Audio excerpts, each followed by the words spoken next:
Hi, everyone. Thanks for joining us today. We are going to do a little short tech talk for you today, and we're going to do it in response to the OMV hack that just happened for the state of Louisiana recently. And this one actually isn't just affecting businesses, but it's actually affecting anyone basically in the state of Louisiana that has ever had a driver's license or a car or anything else registered with the DMV. And we're going to walk you through the steps on what to do now that the hack has happened to someone else and how to prevent your information from getting out there and what we can do to help you with that. So I'll go ahead and pass it over to Henry and let him get us started today. Right. Well, thank you very much, Stephanie. We appreciate your attention to this matter, everybody. Thank you so much for joining us or watching this online. And hopefully this will be really helpful. So setting a little stage before we get further into it, there's always a new hack. There's always a new security incident. It feels like, and we've been saying that for a long time. And we want to make sure that you're available, that you have access to all the resources that we've put out there. We've got some phenomenally educational short videos, infographics, video tips, white papers, all the recent webinars that we put up available at our website, turnkeysaw.com/video tips. Or if you want to look for the white papers and infographics, turnkeysaw.com/resources. So I'd really encourage you to go check that out and make use of some of those. You can share them around your company, use them for training with your employees, your team members, but do check them out. If there's something that you need us to put together for you, we'll be more than glad to do that. So that's a little background, and unfortunately what we're going to have tomorrow or a week from now or next month is something else, right? So kind of thinking through this one specific issue and this incident, what happened in the news or at the Office of Motor Vehicles, and what happened in their data and their networks. It's important to kind of understand and set the stage. Somewhere around June, it came out around June 15, the governor's office put out a note here in Louisiana that there was a really good reason to believe that they had been caught up in the MoveIt data breach. MoveIt was or is a piece of software that just transfers data from one end to the other. It's used by a whole lot of different organizations, not just governments or OMVs. And at this point, like right now, today, most researchers are saying that upwards of 15 million individuals' data was compromised in the MoveIt data breach, not just here in Louisiana and the OMV. So there organizations, companies, banks, energy companies, government agencies from all kind of different states: Louisiana, California, Oregon, Tennessee. I think there's a huge list. We'll probably find a day where it's pretty much all 50 states have somebody affected. And specifically here in Louisiana, using that software vulnerability, what we are told was breached from the Office of Motor Vehicle Systems was the name, address, social security number, birth date, height, eye color, driver's license number, vehicle registration information, and even the handicap information for pretty much everybody, like Stephanie said, that has ever had a driver's license or registered a vehicle here in Louisiana. Why is this important, and why do you care? Because it's not your password for your email, right? Well, if you think about that list of pieces of data, it's pretty much everything that a criminal would need to go file for a mortgage, a bank loan, credit card. It's most of the information that a criminal would need to do things like steal the title to your house, which that's happening a lot nowadays. It's called title theft. And if you think about it, kind of extending the conversation, this is foundational information for what a hacker or a criminal of just any, even not an online criminal, but just any kind of criminal would need to cause you a lot of problems just in your personal life with your credit rating and all kind of other things.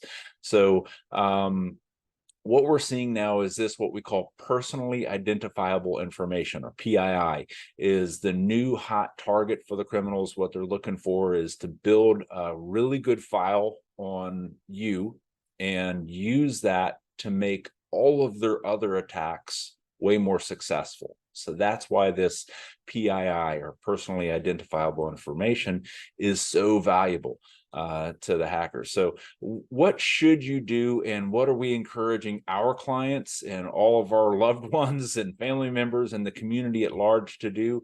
Let's start with what the Office of the Governor says to do. They put up a website with some basic news around that. It's here at gov.louisiana.gov. And basically what they said is freeze your credit. They gave 5 basic pieces of advice. Freeze your credit, change all passwords, put a PIN on IRS account, put like a personal identification number, or another form of security.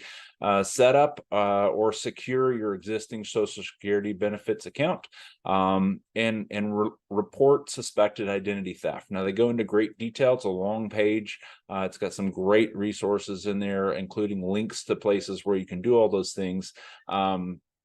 But like telephone numbers for where to report suspected identity theft. But reading through their webpage and listening to the press releases, it felt like a tremendous amount. Like, it is a lot to tell most people to go freeze your credit, even with the link to the 3 credit agencies. So what we thought it would be important to do is kind of break that down a little bit and maybe prioritize it a little bit. So on the freezing your credit, on that first one, I would encourage you to do that. Of course, 100% of these suggestions we agree with, but we got to make it a little bit more user-friendly or possible or attainable for most folks. Freezing your credit, I would encourage you to do exactly as they say on the Louisiana governor's webpage, because it is pretty simple to do. It takes a little bit of time.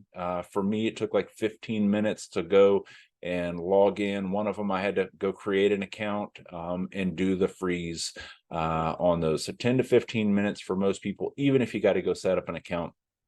So that's an important point. But digging a little bit further, I kind of thought it might be useful to think through like, what is it? What's some real tactical steps to do? Freeze your credit, and I would suggest a little deeper into that. Do it for everybody in your family if they can't do it for themselves, or if they don't have time to do it. So do it for your spouse, do it for your or help create an account for your teens and older ages, or anybody that's in-laws or parents that aren't able to do this for themselves. Make sure they get this done. It is free, it is easy to do, and all it does is it makes it so that somebody can't go apply for a credit card or a loan or something like that without you knowing about it and allowing that to happen.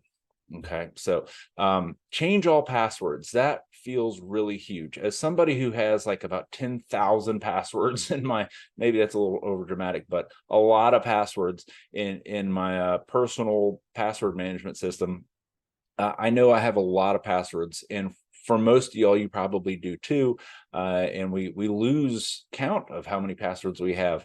So we'll talk about this in a little bit, but my simple advice to everybody on this: if you want to have a chance of being able to quote unquote change all passwords, is to get a password management program and use it. And again, same thing goes for that. Help your family members get a password management program. This is a newer tool in the scheme of cybersecurity, and it's one that everybody ought to be familiarizing themselves with and learning how to use well. It's important, that last piece, using it well. Put a PIN on your IRS account. Yes. Set up or secure your Social Security benefit account, just like they said, exactly like that. Report suspected identity theft. This is an important one. Learn how to or where to do that reporting.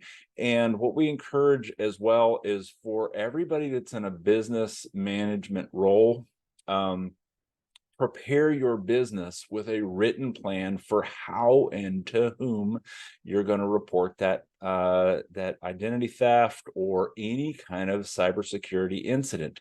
It's called an incident response plan. It is one of the simplest things that you can do that will make the biggest impact if and when you have a security incident, like a theft of your identity, or like a hacker getting onto your computer or stealing your data, or any of the common attacks, is to have a written plan for what you're going to do, who you're going to call, in what order, and just having that written out, maybe practiced from time to time, test, make sure those numbers are still good, is a massive benefit to you if and when there's an issue, so that you don't have to panic and make stuff up in the incident right there in the heat of the moment. So it's incredibly important that you do that.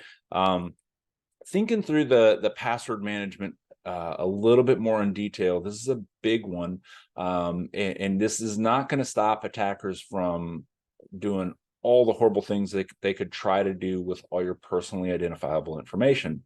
But taking care of your passwords will make it much harder for attackers to do a reset on your password, steal it, brute force attack it, use something like artificial intelligence to try to like crack your password, use the defaults, use horrible passwords like password one or whatever to get into your system. So a couple quick little pieces of advice on passwords. Don't recycle, don't save them in browsers, and don't set any number in your mind as a good safe number. That, like, if I make my passwords 10 characters long, are they good? Or if I make them 20 characters long, are they good? It doesn't really bode well to set a number for that, because the computing power it takes to crack a password, to try thousands and millions and billions of iterations of possible things, the computing power to try those is getting cheaper and cheaper and stronger. So it takes less and less time and less resources for hackers to try different variations and steal your steal your passwords. So a great example of this, and we don't have time to digest this whole thing, but there was a really good study put out by this company called Home Security Heroes just a few months ago, where they used one of the newer artificial intelligence tools out there called Passgain, that kind of like ChatGPT and all these things that are newer in the landscape. They use this artificial intelligence tool to try to crack passwords, and what they found is that an 11-digit or 11 character password that's all numbers, it could crack instantly. All right, a 15, and it's a much longer table. They go through a whole lot of other variations on this, but a 15 digit all numbers password might take 5 hours right now in March and April 2023. And remember, the computers and the AI are getting faster, better every second. So this is going to get, from this perspective, it's going to get worse. It's going to take them less and less time to crack passwords as we go. Or if you have a very, very good password, let's say, numbers, upper, lowercase, letters, symbols, all the way over to the right-hand side there on the screen. If you've got a very complicated password, but it's only 8 characters long, it's going to take them maybe the day, maybe 7 hours for this new artificial intelligence tool to crack that password. Again, knowing nothing about you. Now, we know that they just found out your eye color and your car and your address and all this other stuff about it. So they're going to feed that data into this AI. And I promise you, these times that it takes for AI to crack your passwords are going to get less and less and less the stronger the AI gets and the more information they have about you. So don't set a number as, like, don't think, okay, if I make all my passwords 10 digits long, what about 12 digits long? What about 20 digits long? Is that good? It's not really a thing anymore. Instead, what we suggest is use 100% unique passwords everywhere. Use a very different password on everything you use. use a password manager well. That's probably the only way to do that first thing very well, to have all the unique passwords. But it, some of the things that it means to use a password management tool well means you're going to end up finding that all your passwords can be 40, 50 more characters long. You're going to have multi-factor authentication or two-factor or something on that password management system to make it more secure to get into that vault. You're going to turn up all the encryption options possible on that platform. Every platform's different and the settings are different, but they all generally have some way to say, okay, how strongly encrypted do you want your vault to be? So we'll look at that. And then last is stay educated about that tool. It's a very important tool at this point in your overall security, and stay up to date, keep it patched, stay informed from that vendor, whoever it is. And if they say, hey, it's time to go do X, you want to hop and do that. So it's important to keep an eye on that. So that's the the big stuff on passwords. But the final piece of advice I would say is use multi-factor authentication or two-factor authentication on everything. Don't just rely on your passwords.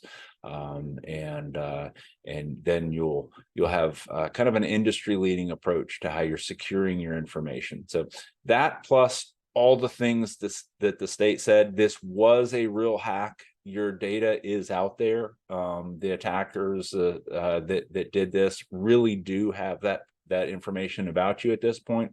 Everything that we know tells us that they do have all those data points about you. If you live in the state of Louisiana and filed for a driver's license or registered a car. So it's important to do that. If you've got questions, we are here to answer them, and we're here to help. So call us if you're a client or not. Call us at 225-751-4444. Shoot us an email, ask@tks.la.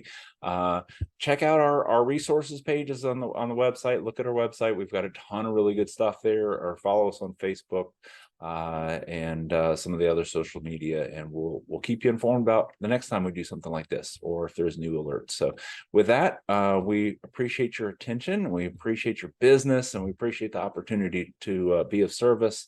And if you have questions, let us know. Thanks so much. Have a great day.